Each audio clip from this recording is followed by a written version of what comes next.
Action. Cut. Lovely. Hi. Welcome to our new blog. This time, we thought we'd talk a little bit about 3D. Get a good look at your opening shot. Yeah, okay, there you go. Just arm in a little closer. Just watch your back. Hi, I'm Angus. Welcome to the world of 3D.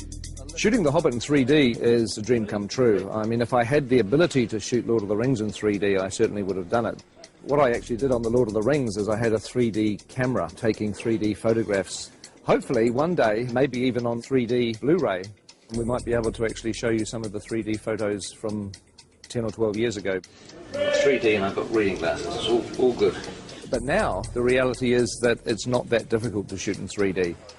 I love it when a film draws you in and you become part of the experience. And 3D helps immerse you in the film. The essence of our camera system is a camera called the Red Epic. Really, it's this thing that enables us to shoot 3D on The Hobbit. But of course, to shoot 3D, you actually need two cameras. The problem that we have in the cinema world is that the lenses that we use are so large that we cannot get an interocular similar to a human's, which is the separation between your eyes. For us to get the two cameras as close together as possible, they have to shoot into a mirror. We have to use a mirror system, which is a rig that's designed by a company called 3Reality. one's left eye, one's the right eye. One shoots through a mirror, the other one bounces off a mirror, and so the two images are perfectly overlaid.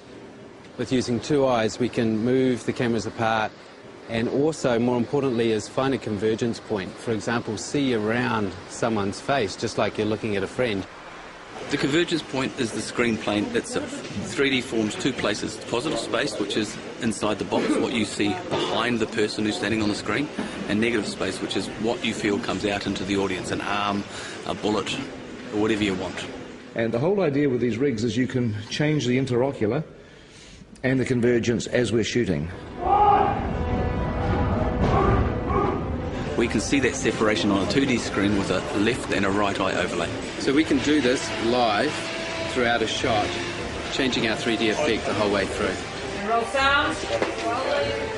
We're watching the movie in 3D as we make it.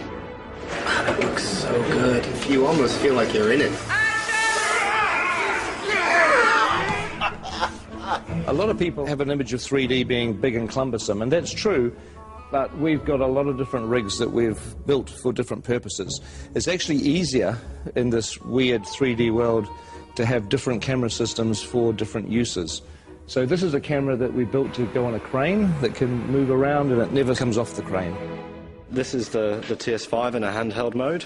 It's our main workhorse camera. It's light, it's small, so it allows Peter to get into very tight, narrow corridors and caves as if he would with a 2D camera. Oh, yes, yes, yes. You know, mobile camera work has always been very important for the films that I've made, and the last thing I wanted to do when we went to 3D was to restrict or change the shooting style. So with the camera doing the help as well, you don't need me to do much. It was very important for The Hobbit that we feel like the same filmmakers have gone back into Middle-earth to tell a new story. We're shooting at the same speed as you'd shoot 2D. Dollies, cranes, Steadicam, we put it on the shoulder and we shoot handheld. The same as we would always shoot a movie. Of course, once you've got 3 or 4 cameras for main unit, you need 3 or 4 cameras for second unit, which is 8 cameras, which is really 16 cameras.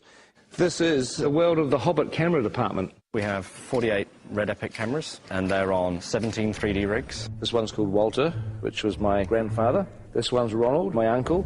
Emily was Fran's grandmother. Perkins was actually Fran's dog. Witchy Poo, Frank, Bill is my dad.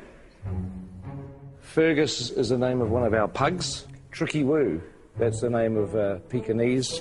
Stan is another one of our pugs. There's cameras called John and Paul, George and Ringo, who are not relations of mine. Are we having fun? Yay! We're not shooting film, we shoot digitally. We shoot onto these cards, which slot in the side of the camera. And each one of these is 128 gig. On top of that, you're shooting at 5K resolution.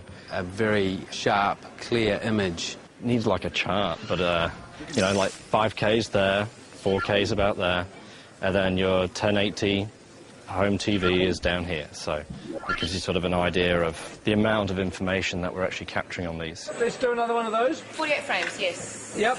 We're shooting the Hobbit at a higher frame rate, at 48 frames per second, which is twice the normal 24 frames.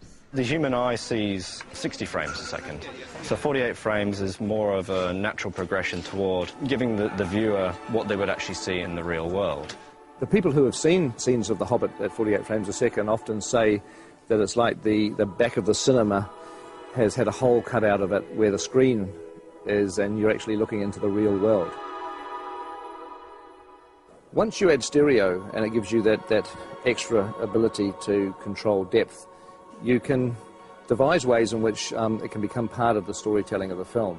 For instance, in Mirkwood, we really play on the fact that it's a forest that's kind of hallucinogenic almost. It draws you in. It makes you part of it, and you may never get out. What we want is just to stay where you are and then... Stay back! Stay where you are! Mirkwood is a big forest, and it's full of vines and sinister-looking trees, I suppose you say. It has a lot of things hanging down, a lot of things coming from all sorts of angles, and it helps us with the 3D to be able to push into that and try and get the audience to feel that they're actually trying to move into the forest with the cameras and give it that dark and look over your shoulder feeling. Colour-wise, with the red camera, tends to eat colour a little, and so we add more colour.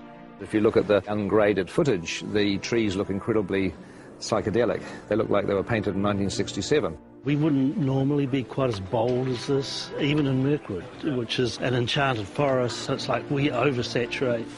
Look! In the movie, they won't look anything like that. They'll be graded down, and you'll just get the barest hint of colour in the finished film. Look at me back!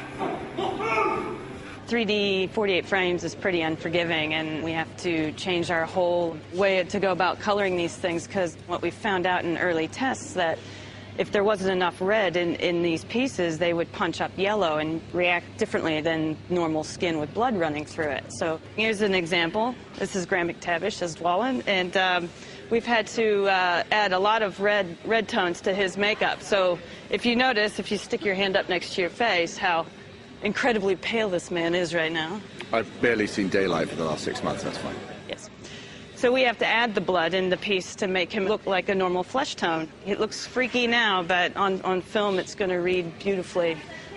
Fingers crossed. With the 3D HD stuff, it is amazing how when people's hair moves around on the wigs, it has to actually be the real thing. It has to be real hair. And you find, because the number of frames a second you're using and so on and so forth, if you've got real hair moving around, it just looks real. I've never worked on a film that's 48 frames per second and uses the cameras that we're using. It's challenging to look for fabrics that work. I know full well that a fabric that we bought ages ago for a dressing gown for Bilbo would probably make people feel sick if they saw it on camera. It's got spots on it with a little spot inside it, and it would just be like someone throwing stones at your face, I think. So I've avoided that fabric like the plague. It's in very poor taste. Others are just a joy to behold, and the camera picks it up and the audience could see every last detail. So in that sense, it's really exciting.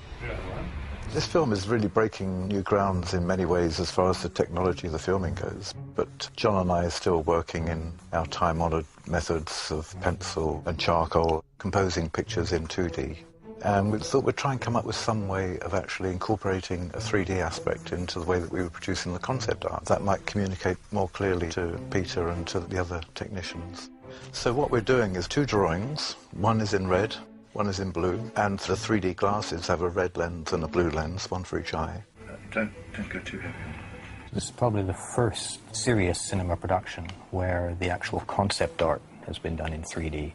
Rather than sharing just the same office, we're actually sharing basically the same vision. Yeah.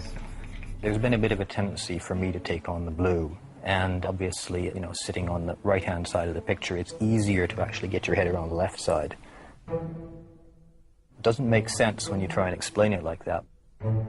It's a huge help for Peter because we're actually proposing the full depths. I mean, it means Peter has to wear glasses when he looks at our art, but... Yeah. My God, coming at you, look at that. Whoa! If you happen to have a pair of glasses like these at home, you should be able to see the artwork in 3D. You look great. Very three-dimensional. You've definitely improved. I know. So I hope you found this blog interesting. I know it's a little frustrating because just about everything we've been talking about you can't actually see at the moment. You can't see the 3D, you can't see the 48 frames, you can't see the 5K, but you will. December 2012, you'll finally get a chance to see what we've been talking about. Anyway, I've got to get back to set.